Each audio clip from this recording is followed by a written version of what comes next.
What many younger people may not realize today was that the CD was actually based on an earlier technology that was extremely advanced for its time, the Laserdisc, a home video format far superior in quality than the VHS standard of the day. In this video, we'll take a look at the forgotten technology that started a revolution. Let's begin. So what is a Laserdisc? The Laserdisc was the first commercial optical disc storage medium. It was basically the DVD of the late 1970s. Each movie disc was huge, measuring 12 inches or 30 centimeters in diameter. These discs were played on Laserdisc players from manufacturers such as Philips, Magnavox, and Pioneer. A record player that produces beautiful sound and pictures through my TV. Optical laser scanner, and Magnavision was the first consumer product in our galaxy to use it. Now that is an entirely new dimension in entertainment. The technology for the Laserdisc was first developed in the late 1950s by David Paul Gregg. He figured out how to record digital information onto an optical transparent foil while working for Gauss Electrophysics, a Californian company. In 1968, Gregg's patents were purchased by Music Corporation America, and in 1972, the first demonstration of the video disc took place after a partnership with Philips Corporation. 6 years later, in 1978, the first mass-produced industrial Laserdisc player was released.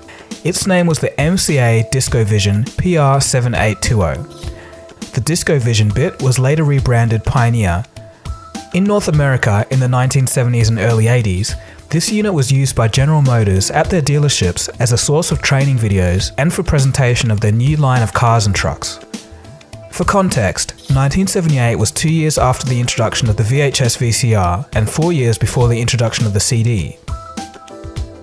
It was in this same year that the first Laserdisc home movie title was released, Jaws. From 1978 to 2001, there were over 30,000 titles released. So how did they work? Here's a 1978 video by Music Corporation America showcasing some of the technical basics. This is a microscopic photograph of the surface of a video disc. The craters you see are really minute pits, the information source of the system. On a typical half-hour disc, there may be as many as 14 billion of these tiny indentations. A beam of light focused down to 1/30,000th of an inch passes through the plastic layer, striking the pits, which interrupt the reflected beam.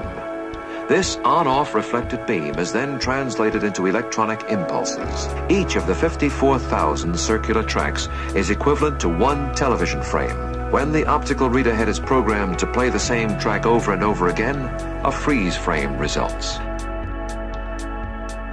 There's another remarkable thing about laser light. It's capable of carrying enormous amounts of information simply because the light is of such short wavelength. Here, I'll show you. Let's assume this is the information that you want to send out over electromagnetic waves. Here's a carrier of relatively long waves. That's the amount of information it could carry. Here's a carrier of much shorter wavelengths.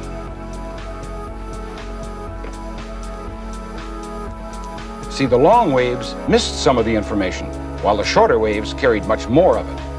In other words, the shorter the wavelength, the more information it can carry, and the greater detail. And a laser beam is of such short wavelength, it can carry unbelievable amounts of information. I think it's amazing that the thing worked at all. They were really pushing the boundaries of the available technology at the time. Because the Laserdisc looked like a giant CD, you could be forgiven for thinking that it's digital, but actually, the signal was analog. So, how did the Laserdisc compare to its main competitor, VHS?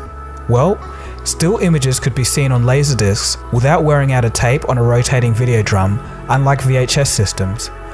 The discs also had a much longer lifespan because there was no physical contact needed to read. Tapes, on the other hand, could easily be stretched and warped. It's only when you record from one tape to another a few times that the electronics have problems and the imperfections start to show up. This is an original recording.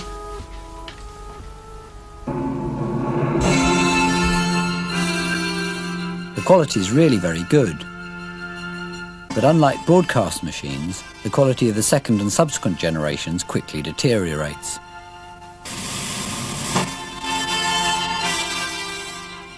First, the picture gets less sharp.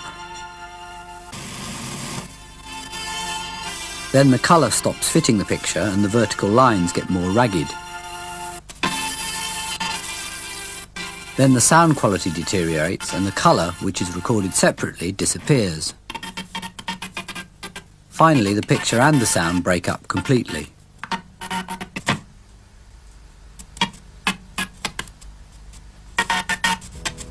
Laserdiscs had almost twice the horizontal resolution of cassette tapes. The discs could also store multiple audio tracks, which was impossible on VHS. This allowed for extras such as director's commentary and other bonus features. Very new at the time, but is now common practice for DVDs. Okay, so what about Laserdisc versus DVDs? It has to be said that by the time the DVD came around, the Laserdisc had already declined. But when DVDs first came out, the high motion scenes in movies often suffered from blockiness due to digital encoding and compression. Funnily enough, since Laserdiscs were analog, there was no digital compression, so sometimes Laserdiscs were actually preferred. Of course, as DVDs improved, there was no competition. Okay, so we're almost at the end of this video, but there's one question that you might be asking, and I asked myself, why didn't Laserdisc take off? It seemed like from the mid-1980s to the early 2000s, Laserdisc would have had a clear run before DVDs took over. It was a technology that was far superior to tapes, so what happened? Well, firstly, the discs were heavy, weighing about half a pound or a quarter of a kilo each. They were also cumbersome and more prone to damage if mishandled than VHS tapes. Also, because of their size, greater mechanical effort was required to spin the discs at the required speed. This resulted in much more noise generated than other media. To make things worse, manufacturers refused to market recordable Laserdisc devices on the consumer market, even though the competing VCR devices could record onto cassette. This hurt sales worldwide. And probably the worst thing of all, the discs could only play 30 to 60 minutes per side depending on the format, so some movies could require 2 or more discs. In most players, when one side finished, you had to get up and manually flip it over. This all isn't to mention that a movie title would sell for around $80 in today's currency. In summary, even though the Laserdisc was promising, the inconvenient size, the high cost of both the players and discs, and the inability to record onto those discs all combined to take a serious toll on sales, making it forever forgotten in the history pages of technology. The last Laserdisc movie release in the US was in the year 2000, but interestingly enough, Laserdisc players were made until the year 2009. So there you have it, the once promising technology of the future that just didn't quite make it to the mainstream, but still eventually led the groundwork for the CD. It's quite a little interesting piece of technology history, and I thought I might as well share it with you guys.